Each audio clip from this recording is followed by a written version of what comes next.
আমি আজ freezer AC একটা ফ্রিজার এসির পার্ট অংশগুলো দেখাবো। আশা করি সব মনোযোগ দিয়ে দেখবে। প্রথমে আমরা দেখাবো এই যে এটার নাম কম্প্রেসর। এই কম্প্রেসরে লাইনে যে পাশে দুইটা লাইন আছে, একটা মোটা একটা চিকন। এটা হলো সাকশন লাইন আর একটা চিকনটা হলো ডিসচার্জ লাইন। আর এই পাশে একটা আছে, এটা আমরা চার্জিং লাইন হিসেবে ব্যবহার করতে পারি। তারপরে আমরা যে কোনো এর ভিতরেটা এইটাও চার্জিং লাইন হিসেবে ব্যবহার করতে পারি।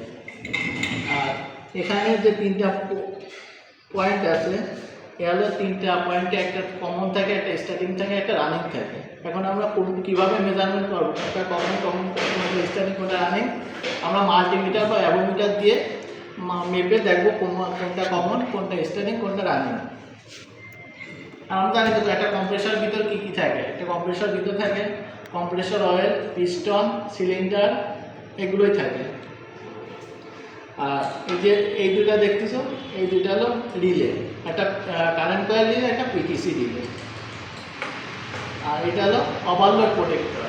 ওভারলোড প্রোটেক্টর আমরা কী জন্য ব্যবহার করতেছি, যাতে এই যে একটা নির্দিষ্ট পরিমাণ মানে ওভার কারেন্ট যায়, যাতে কম্প্রেসর অথবা সিস্টেমটাকে কোনো নষ্ট না করতে পারে, সেজন্য আমরা ওভারলোড প্রোটেক্টর ব্যবহার করি। আর রিলেগুলো আমরা কী জন্য ব্যবহার করি, কম্প্রেসরকে চালানো করতে আমরা রিলে ব্যবহার করি। আর এই যে এটা হলো নন রিটার্ন নল, এটা খোলা যায়। আর এই যে আমরা যখন গ্যাস চার্জ করবো এই দিয়ে নন রিটার্ন, আমরা যখন চার্জ ঝাড়াই করবো তখন এই যে এই ভিতর চাবিটা অবশ্যই বের করে নিতে হবে, যাতে এই যে পিনটা নষ্ট না হয়ে যায়। তারপরে বের করতে হবে। এটার নাম কি, নন রিটার্ন ভালভ। আর হলো ফিল্টার বা স্টেনার। এটার কাজ কি, যাতে অপদ্রব্যগুলো যে তার ওই সিস্টেমের ভিতর কোনো অপদ্রব্য না যায়, সেই জন্য এটা ছাঁকনি হিসেবে কাজ করে। এই জন্য এর নাম ফিল্টার বা স্টেনার।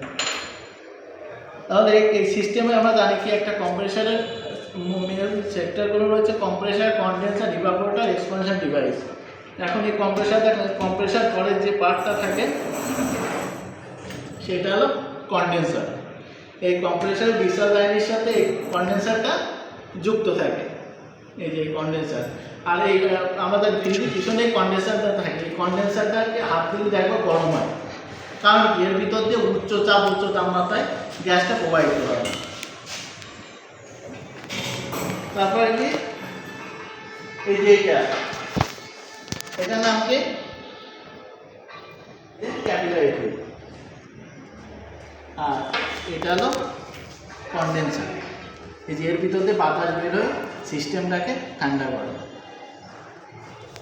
আশা করছি আমাদের একটা ফ্রিজের মূল অংশগুলোর যে পার্ট অংশ তোমরা বুঝতে পারছো।